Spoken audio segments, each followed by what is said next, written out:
안녕하세요. 네, 안봉근재입니다.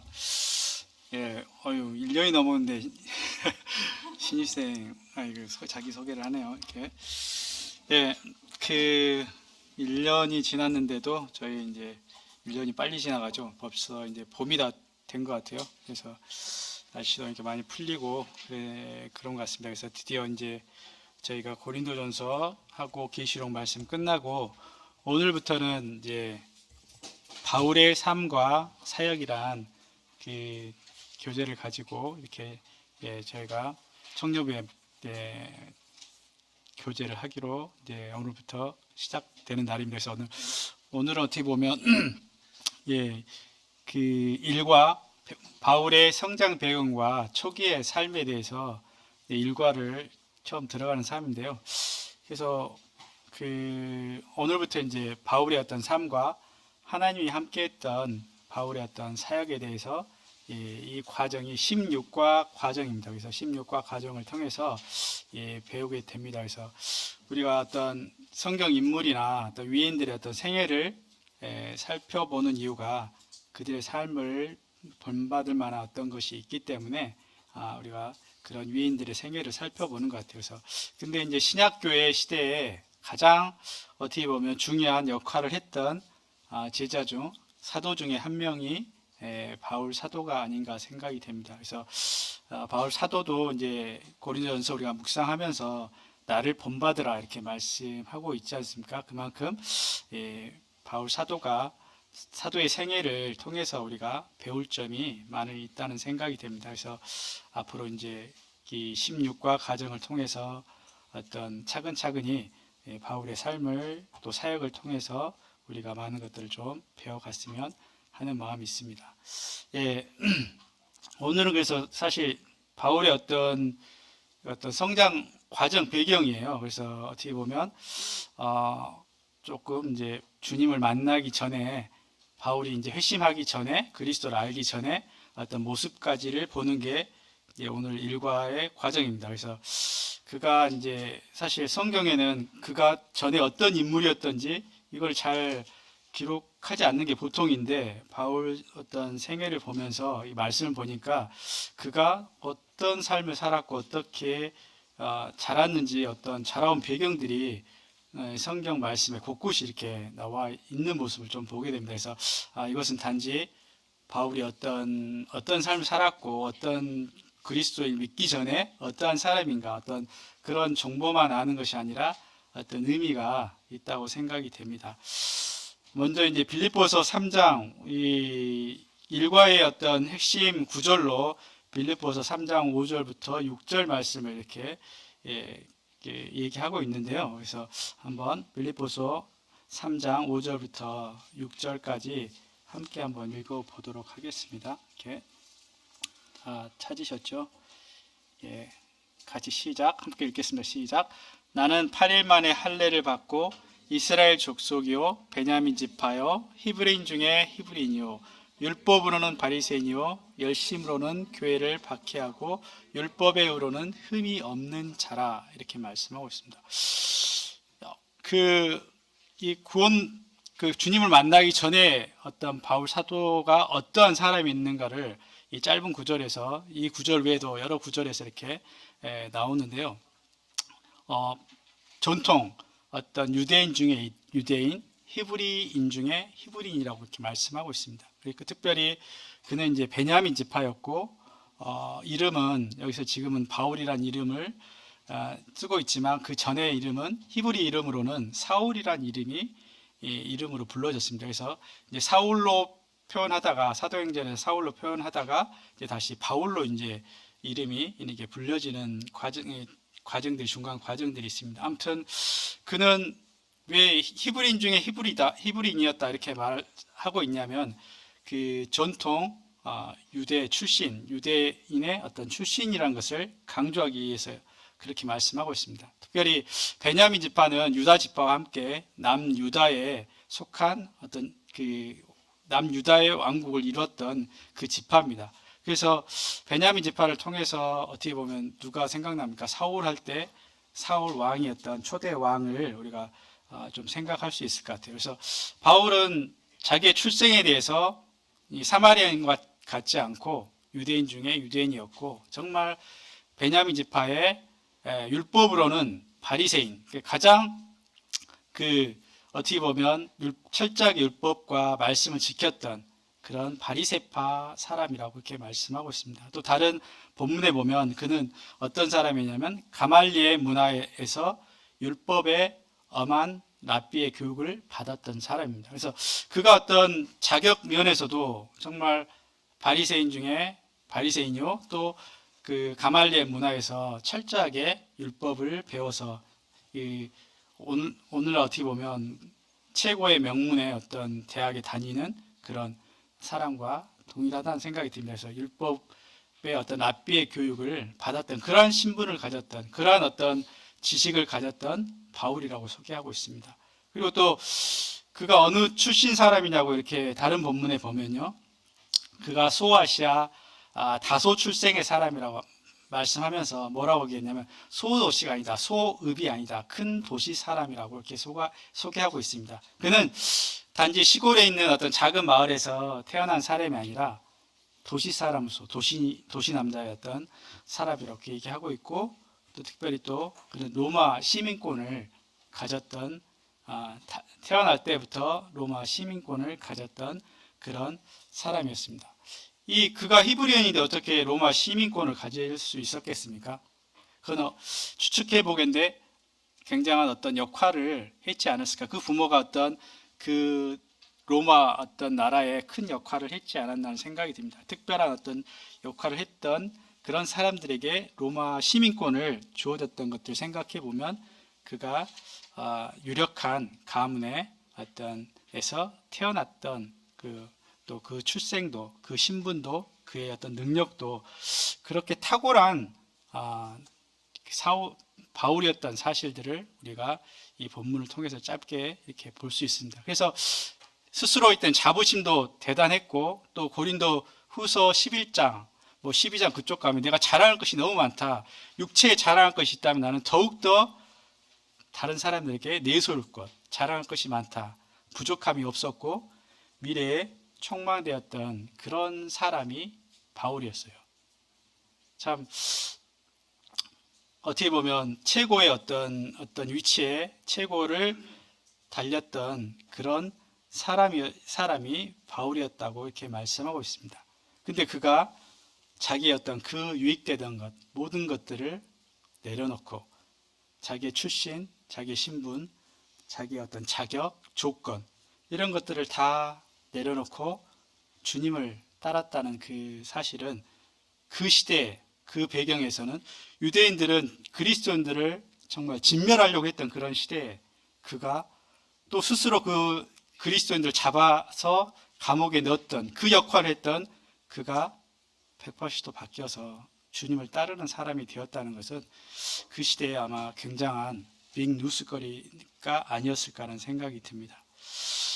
그래서 저는 이번 이런 그 바울 생애에 특별히 이제 초기 구원받기 전에 바울 생애의 삶을 좀 보면서 한 가지 생각이 들었던 것은 바울은 굉장히 열정을 가지고 있었던 사람이구나 이런 생각이 들었어요. 그 누구보다. 그래서 저는 이제 구원받은 후에 바울 삶을 이제 대부분 우리가 묵상했지 않습니까? 그래서 바울 구원 이후에 주님을 만난 이후에 그리고 열정을 가졌던 사람이라고 그렇게 그냥 단순히 생각했지만 사실은 이후의 말씀들을 좀 보면서 정말 그는 구원받기 이전에도 얼마나 열정적인 사람이었는가를 말씀에서 여러 부분에서 말씀에서 이렇게 말해주고 있습니다. 특별히 제가 세 부분의 말씀을 찾았는데요. 한번 제가 빨리 읽어보도록 하겠습니다. 갈라디아서 1장 14절. 갈라디아서 1장 14절에는 내가 내 동족 중 여러 영갑자보다 유대교를 지나치게 믿어 내 조상의 유전에 대하여 더욱 열심히 있었다. 이렇게 표현하고 있습니다. 그 어떤 사람보다, 어떤 동족보다, 어떤 유대인보다 지나치게 믿었고 그 주신 유전의 율법을 더욱더 열심히 배우고 지켰던 사람이었다고 이렇게 말씀하고 있습니다.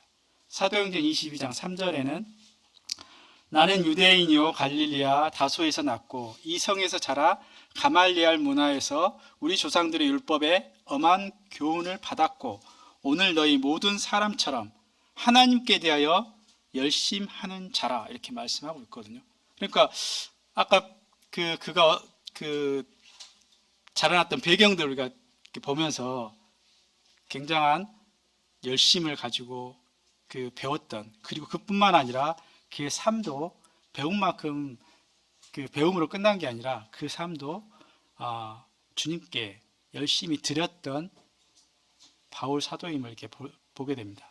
빌립보서 3장 5절부터 6절 말씀에 보면 내가 8일 만에 할례를 받고 이스라엘 족속이요 베냐민의 지파요 히브리 중에 히브리인이요 율법으로는 바리새인이요 열심으로는 교회를 박해하고 율법의 의로는 흠이 없는 자라. 아까 방금 읽었었죠. 여기 보면 또다시 열심이라는 단어가 나옵니다.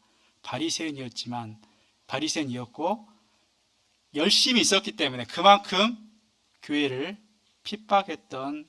했다 이렇게 말씀하고 있어요. 그리고 심지어는 율법의 의로는 흠이 없는 자라. 자기 율법에 대해서 어떻게 흠이 없는 자라 이렇게 말씀할 정도로 철저하게 율법에 대해서도 그가 지켰던 사람인 것을 이렇게 말씀을 통해서 이렇게 보게 됐습니다. 그래서 그가 비록 예수 그리스도를 알지 못했지만 잘못된 믿음을 갖고 있었지만 하나님께 대해서 굉장히 열심히 있었던, 구원받기 전에 주님 만나기 전에도 그가 굉장히 열심히 살았던 사람인 것을 보게 됐어요. 열정 있는 사람이었더라고요. 그는 적당히 살지 않았습니다. 매사에 열심히 배웠고 실천했던 삶을 산 사람입니다. 어떤 사람처럼 우리 남는 시간에 주님을 섬기지 않았습니다. 또 무엇이 부족해서 또 연약해서 또 도움을 구하기 위해서 하나님을 따르는 사람도 아니었습니다. 그는 자신의 최고, 자신의 생애를 들여서 열정으로 하나님을 섬겼던, 나름 이렇게 열정을 가졌던 사람입니다. 우리가 열정이라고 말을 할 때는 어떤 사람들은 어떤 사람이 가장 열정적인 사람일까요? 열정이 있다 할 때 말과 어떤 표현으로만 한다면 그건 열정적인 사람이 아니지 않을까요? 그래서 진정으로 열정적인 사람이라는 것은 어떨 때 나타나냐면 자기의 삶의 대가를 지불하는 사람. 진짜 그런 사람은 자기의 삶의 대가를 자기의 자신을 드린 사람이 진정한 열정적인 사람이지 않겠습니까? 근데 오늘 보는 이 바울의 이 초기 생애도 자신의 삶을 들었던 그런 열정적인 사람이었구나 이런 생각이 이렇게 말씀을 통해서 좀 보게 됐어요. 그래서 하나님은 바울을 쓰실 그릇으로 택했던 이유라고 생각합니다.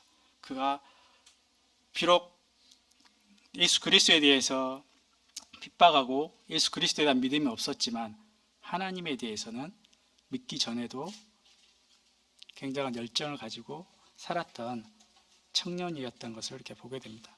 사도행전 8장 15절 말씀에 보면 주께서 가라사대 바울에 대해서 하신 말씀입니다.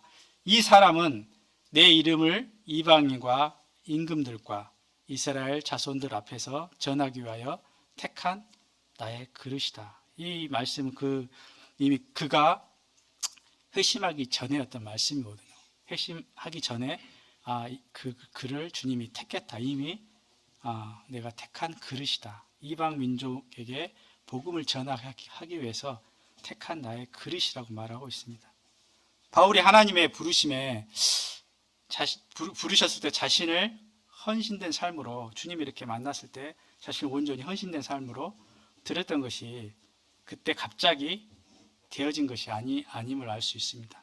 물론 주님을 이렇게 대면한 이후에 주님의 방향이 바뀌어서 주님을 향한 어떤 열심히 삶이 시작됐지만 말씀에 보면 바울은 이미 어려서부터 처음부터 열심을 가졌던 사람이었습니다. 그래서 하나님이 그를 준비된 택한 그릇으로 이렇게 하나님이 사용하신 그릇으로 택했다는 것을 보게 됩니다. 그때 특별히 저는 이제 우리는 열정을 얘기할 때 누구나 어떤 사람은 열정들을 가지고 있는 것 같아요. 정말 주님을 위해서, 아니 다른 어떤 것들을 위해서 열심을 내는 사람도, 열정을 가진 사람도 있거든요. 근데 하나님 쓰시는 사람이 누굴까요? 정말 열정이 있지만 모든 열정이 다 같은 열정은 아닌 것 같아요. 어떤 사람은 자기를 위한 열정을 가진 사람도 있어요. 하나님은 어떤 열정을 원하시냐면 하나님을 향해서 자신을 드리는 그러한 열정을 갖는 사람을 찾고 있음을 봅니다. 그래서 내 열정에 어디에서 근거하는가를 한번 우리가, 대부분 젊은 청년들이 열정이 있잖아요. 복음에 대한 열정도 있고 하나님 추구하는 열정도 있어요. 어떻게 보면 그 열정이 굉장히 선한 열정이라고 생각되는데, 한 번 더 정말 내가 하나님에 대한 열정인가, 우리가 스스로 한번 다시 되돌아볼 필요가 있는 것 같습니다. 구약에 그 사울과 비슷하게 다윗을 이렇게 하나님이 택하실 때의 장면도 그런 말씀을 하고 있습니다. 하나님이 다윗을 택했을 때 무엇을 보고 다윗을 택했습니까? 8명의 아들이 있었어요. 이세 아들에게는 8명의 아들이 있는데 하나님이 왜 다윗을 택했다고 말씀하고 있습니까? 하나님은 사무엘상 16장 7절의 말씀을 보면 나 여호와는 중심을 보신다고 말씀하고 있습니다. 제가 16장 7절의 말씀을 읽어보면 여호와께서 사무엘에게 이르시되 그의 영모와 그 형들입니다. 영모와 키를 보지 말라. 내가 이미 그를 버렸노라. 내가 보는 것은 사람과 같지 아니하니 사람은 외모를 보거니와 나 여호와는 중심을 보느니라 하시더라. 우리의 어떤 열정도 한번, 난 열정이 있다고 생각할 때 정말 우리의 열정의, 내 마음의 중심이 어떤 걸 한번 살펴보고 합니다. 하나님은 그 마음의 중심에 하나님을 향한 열정이 있는 사람들을 찾고 있음을 보게 됩니다. 그래서 역대하 16장 9절 말씀에 보면 이런 말씀이 있습니다. 아사 왕에게 했던 말씀인데요. 제가 읽어드리겠습니다. 역대하 16장 9절인데 여호와의 눈은 온 땅을 두루 감찰하사 전심으로 자기에게 향하는 자들을 위하여 능력을 베푸시나니. 여호와의 눈이 어디를 향한다고요? 온 땅을 두루 감찰한다고 말씀하고 있습니다. 그리고 누구를 찾는다고요? 전심으로 하나님을 향해서 그 마음을 품은 사람들, 전심으로 자기를 향하는 자들에게 하나님이 그들을 찾으시고 그들에게 능력을 베푸시기 위해서 그들을 찾으신다고 말씀하고 있습니다. 내 마음에 정말 첫 번째 열정이 있어야 되고, 그 열정이 나를 위한 열정이 아니라 정말 하나님을 향한 그 열정을 품는 사람들을 하나님이 감찰하셔서 온 땅을 두루 감찰하셔서 찾고 계신다고 말씀하고 있습니다.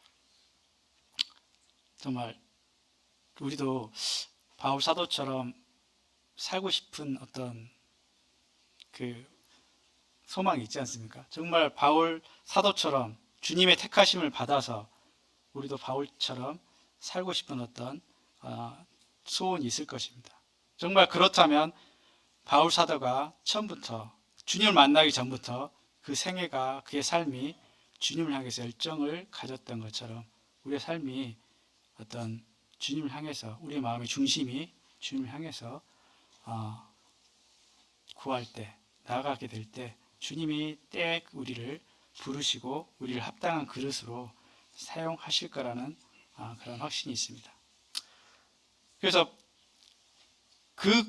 그런 바울을 주님이 이렇게 부르셨는데, 이제 보면 바울이 부르심을 받았을 때 바울이 처음에 소개했던 것처럼 가진 것, 기득권, 모든 어떤 것들을 다 이미 가지고 있었던 것들을 우리가 살펴봤습니다. 근데 어떻게, 사실 아무리 바울이라 하더라도, 주님이 부르셨다 하더라도 바울이 자기가 가진 모든 것을, 자기가 추구했던 모든 것들을 전부 버릴 수 있었을까요?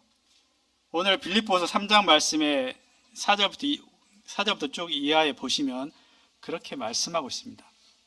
정말 내가 7절, 8절 말씀에 빌립보서 3장 7절, 8절 말씀 보면 내가 무엇이든지 내게 유익하던 것을 내가 그리스도를 위하여 다 해로 여길 뿐만 아니라 또한 모든 것을 해로 여김은 내 주 예수 그리스도를 아는 지식이 가장 고상하기 때문이다. 제가 제일 어떻게 보면 제 핸드폰에 8절 말씀이 제가 뭡니까 이렇게 소개하는 글에 제가 이 글을 좋아해서 올려놨는데요. 바울 사도가 어떻게 우리는 쉽게 바울 사도니까 그렇게 자기의 모든 것들을 포기할 수 있었을 거다 이런 생각을 좀 쉽게 하는 것 같아요. 근데 한번 생각해 봅시다. 우리가 주님을 만났지만 우리가 가지고 있는 것들, 우리가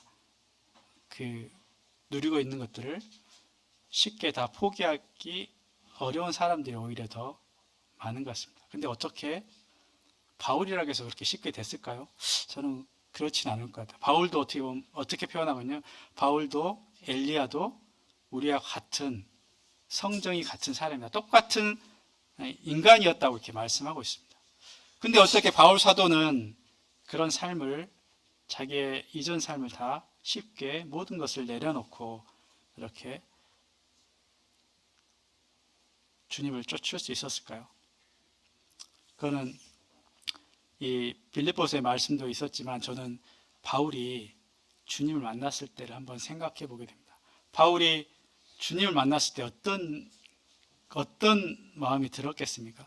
바울이 그동안에 살았던 그리고 주님을 위해서 하나님 위해서 그가 그리스도인들을 박해하고 예수 그리스도를 이렇게 반대했던 그것이 오히려 하나님을 위한 길이라고 생각했던 그가 완전히 자기의 생각이 완전히 정반대로 완전히 틀렸다는 것들을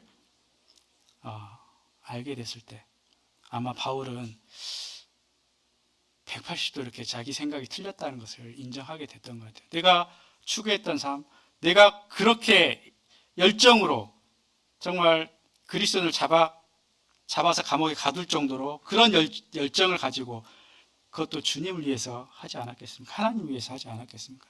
그런 바울이 네 생각이 완전히 틀렸다. 그것도 주님이 오히려 나를 핍박한다. 네가 나를 위해서 사는 게 아니라 네가 나를 핍박하고 있다.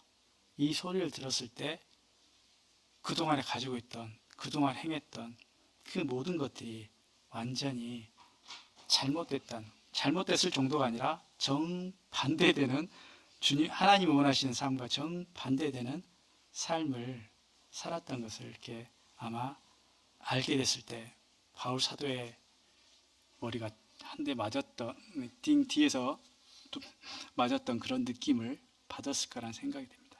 그래서 고린도후서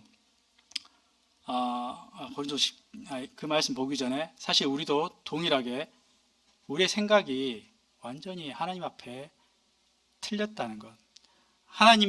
우리의 생각과 하나님의 생각은 땅과 하늘이 높음처럼 너무 다르다는 사실을 우리가 보게 될 때 우리의 생각을 내려놓게 되는 것 같아요. 사실 하나님을 믿으면서도 하나님 그래도 더 제가 또 생각과 제 방법이 좀 더 합리적이라고 생각하는 부분이 있을 것 같아요. 그런 사람들을 통해서는 하나님이 온전하게 그 사람을 사실 쓰실 수 없거든요.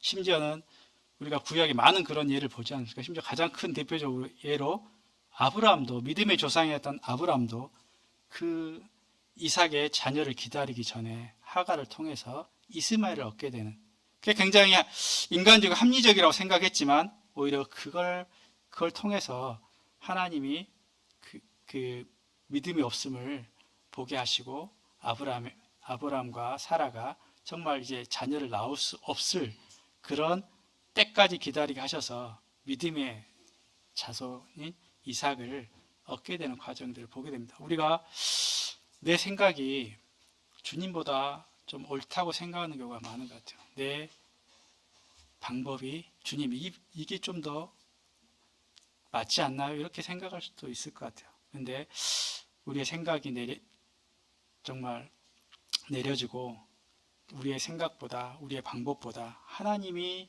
우리보다 앞서게 될 때 비로소 하나님은 그때 우리를 쓰시기 시작할 수 있을 것 같습니다. 그래서 고린도후서 10장 5절 말씀에 보면 하나님 아는 것을 대적하여 높아진 것을 다 무너뜨리고 모든 생각을 사로잡아 그리스도에게 복종하게 하니 이렇게 말씀하고 있군요. 우리의 생각과 우리의 어떤 기준, 가치관, 이런 우리가 했던 방법들, 그동안의 경험들, 이런 것들을 주님이 무너뜨리기 원하십니다. 왜냐하면 그 방법으로 그걸로 할 수 없기 때문에 그렇습니다. 그 모든 생각을 사로잡아서 그리스도에게 복종하게 될 때 이 비로소 우리가 주님이 우리의 삶을 통해서 바울의 삶을 통해서 능력이 나타난 것처럼 우리의 삶을 통해서 하나님의 능력이 나타나기 시작하게 되고 비로소 우리가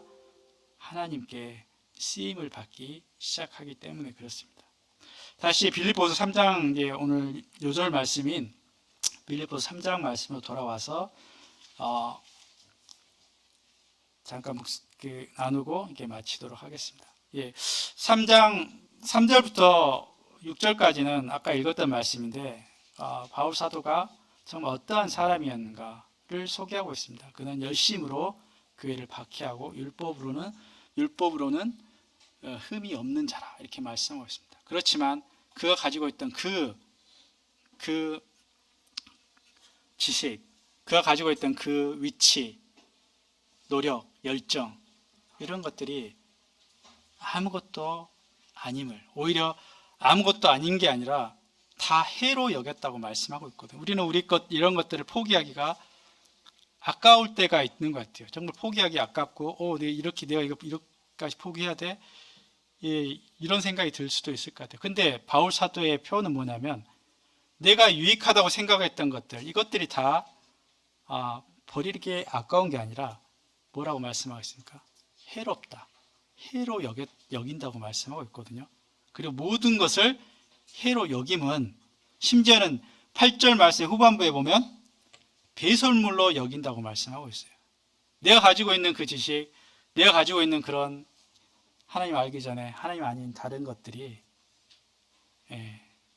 나쁜 게 아니라 완전히 해롭고 배설물과 같다고 말씀하고 있습니다. 그래서 바울사도는 8절에 내가 모든 것을 해로 여김은 하나님 알기 전에 그가 가졌던 모든 것들을 해로 여김은 내 주 그리스도 예수를 아는 지식이 가장 고상하기 때문에 가장 최고이기 때문에 이라고 말씀하고 있습니다. 그리고 이 모든 것들을 배설물로 여김은 뭐라고 말씀하고 있습니까? 그리스도를 얻기 위해서 그리스도가 우리 가운데 능력이 되게 하시기 위해서 그 안에서 발견되기 위해서 그렇게 하고 있다고 이렇게 말씀하고 있습니다. 9절 말씀에 3장 9절 말씀에 그 안에서 발견되려 함이니 내가 가진 은은 율법에서 난 것이 아니요 오직 그리스도를 믿음으로 말미암은 것이니 곧 믿음으로 하나님께로부터 난 의다. 내가 의롭게 되는 것, 내가 심지어는 하나님 앞에 의로운 어떤 모습으로 쓰는 것이 내가 나로부터 온 것이 아니라 의로운 것이 나로부터 온 것이 아니라 곧 하나님으로부터 난 의라고 이렇게 말씀하고 있습니다.